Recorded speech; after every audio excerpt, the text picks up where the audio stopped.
guys, hope you all are doing well. It's me again on your screen. Yeah, so it's another day, it's a rainy day, but we gotta do what we gotta do. Anyway, so welcome to my channel once again. If it's your first time seeing me on your screen, I'm Sharry. I talk about everything UK, blogs. So if you love UK content, please consider subscribing. So in today's video, we are going to be talking about 5 easy steps you can follow to pass the Ielts on the first try. Yeah, very easy steps. That is what I used. I'm telling you, it works. That is what I used, and I passed my Ielts on the first try. So let's go straight into the video. Step number 1, you have to study every day. Yeah, you have to study every single day. You have to create a timetable for yourself. If it's listening you want to do today, you do listening. The following day, you do writing.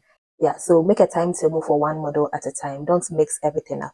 Study one at a time that you can keep track of what you are doing and your progress as well. So I know we're all busy. We've got family, we've got work, we've got friends, we've got other commitments.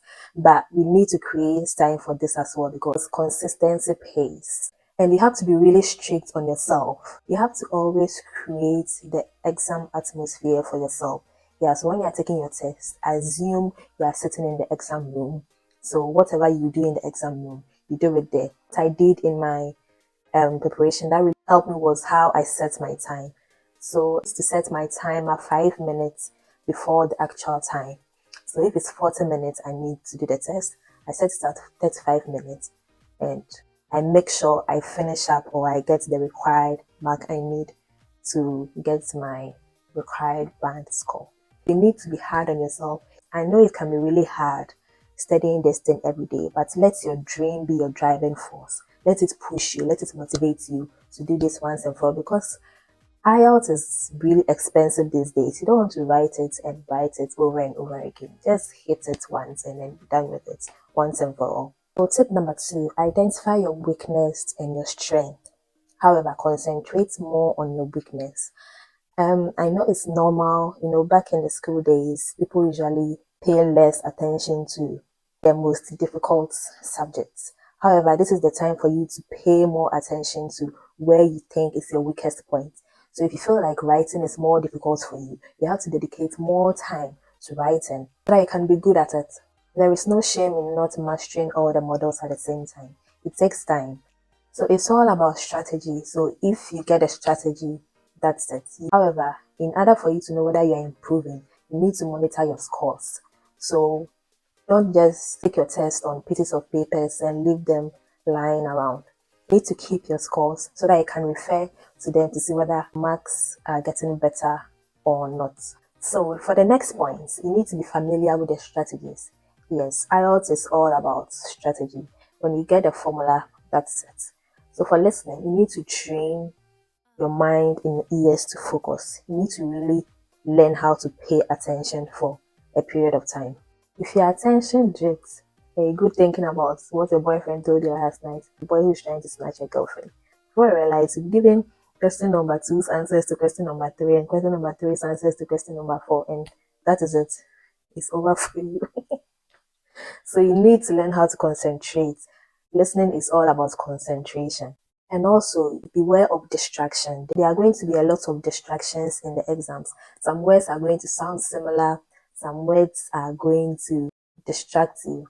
So we've got homophones. Homophones are words that sound the same but are spelled differently.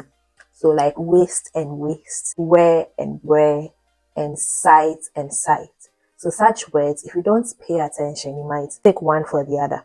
So you need to be really, really careful. And for listening as well, you need to pay attention to the word count limits. So you might meet a set of questions that requires you to write not more than 2 words and or a number. So for this example, you need to write 1 word or 2 words or a combination of 1 or 2 words with a number or just the number. So you see, these are some of the things you need to practice on and pay attention to, because if you write 3 words, you are wrong. If you write 2 numbers, you are wrong. So please pay attention to this. So the reading is all about paying attention to keywords. So the keywords actually lead you to the answers. However, you might not see a repetition of the same words. They usually like using synonyms. So don't always expect to see the same words in the questions. You need to circle anything you feel is unique.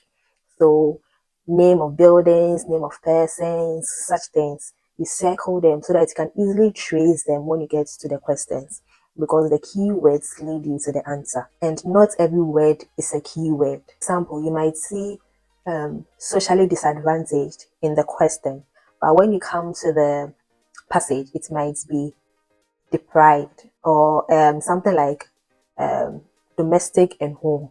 Yeah. So when you see such things, it should ring a bell that, oh, I saw home in the passage. So this domestic might be referring to that. And also pay attention to negatives. Something like significance and insignificance, they are not the same. So please pay attention to negatives in the reading as well. We've got word counts for both writing tax 1 and writing tax 2. For writing tax 1, you should write more than 150 words, and for tax 2, you need to write more than 250 words. So what helped me in my practice was I printed a lot of copies of the writing answer booklet. If you want to use any other book and get used to it, because that is not what I'll be using in the exam. After writing my essay, I usually count the number of lines that would amount to more than 150 words. So per my calculation, 7 times 22 is 156, which is more than 150 words. So I usually know where my 22nd line is. So when I take my paper, I mark just by my 22nd line and then write to make sure I get to that line before my time is up. Because you wouldn't have time in the exam to go and be counting your words one after the other, 1, 2, 3, 4, to know whether you've gotten your 150 words or not. You might not even have time to read through your whole work before the time is up. So you wouldn't want to waste time and write over the board or less. And even if you write over the board, that is even good, because you are supposed to write over 150 anyway. However, if you write less than 150, no matter how beautiful your essay is, you wouldn't be able to get your required score. So, for the tax 1, we've got the intro, the overview, paragraph A and B, or paragraph 1 and 2. And for tax 2, we've also got the intro, the paragraph 1 and 2, and the conclusion. Bear in mind that there is no conclusion in the tax 1. So for the tax 1, it's your intro, your overview, your paragraph 1 and 2. And we've got different types. Under the tax 1, we've got different types. You've got your bar charts, your map, and all that. And your tax 2, you've got your opinion, advantages and disadvantages, discussion, problem and solution, opinion. It's a lot. You just need to study them, know how to tackle each question type. So for the speaking, you need to learn more words every day and use them in your day-to-day activities or conversations. Yeah, Ielts is not about big grammar. It's just about your confidence and your use of grammatical structures. You need to use a range of grammatical structures. I'll give you a list of websites that are used to get a better understanding of the strategies involved. So when you are going for the speaking test, you have to put on your confidence. That's all that matters. Don't go and be fidgeting. No exam comes with anxiety, but at that point, you need to control it, because you are sitting face to face with your examiner. It shouldn't be so obvious. You have to take in some deep breaths, relax before you start talking, And don't forget to smile. It's really, really important. You don't want to go into the exam room and be frowning at the examiner. So please, you need to smile. Bring out that beautiful smile of yours and you'll be fine. And also, when you go to the learning site, you see a list of questions with their answers. Don't memorize the answers, my brothers and sisters. Don't memorize the answers. Just read them and then learn the formats, grammatical structures they use, and use them in yours. Because if you memorize them and they are given the same topic, what happens if you forget one word or 2 sentences? You get stuck, and that is where your anxiety starts skyrocketing.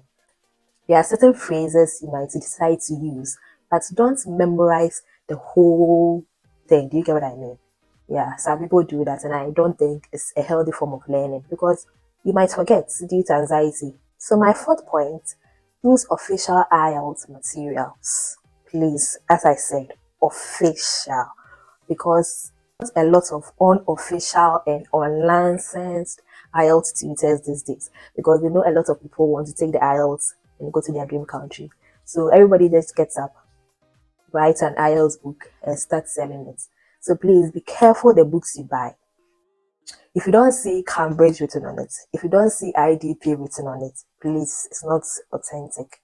So be mindful where you go for your classes, be mindful the books people sell to you. And I'll recommend some resources. Ielts Liz. Ielts Liz, wherever this woman is, and may God bless her. Like, the website was the first I went to when I decided to write Ielts, and she simplifies everything. Like, she makes Ielts look so easy. So please check her website. She is really, really good. Like, she's my number one. And IELTS Advanced too, they are really, really, really good as well.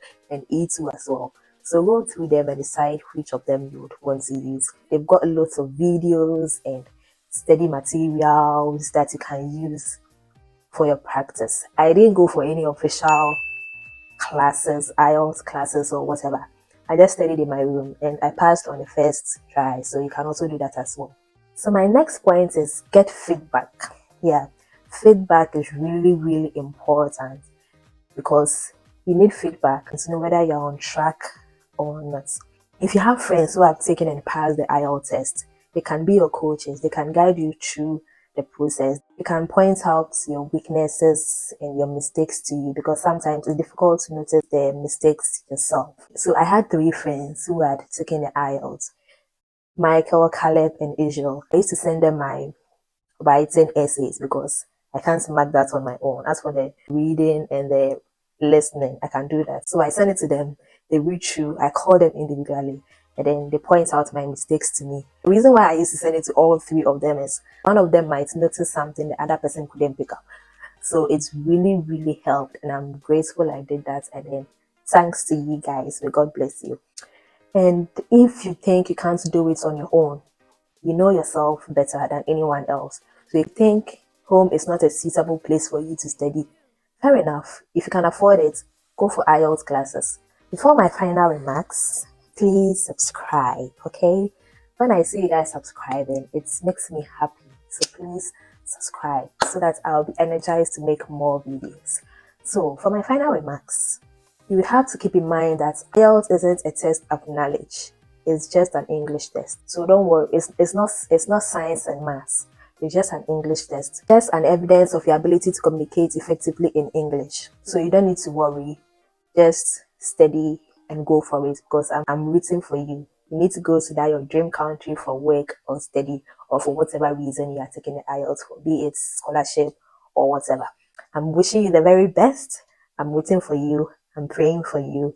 And if you are preparing to take your exams soon, all the best.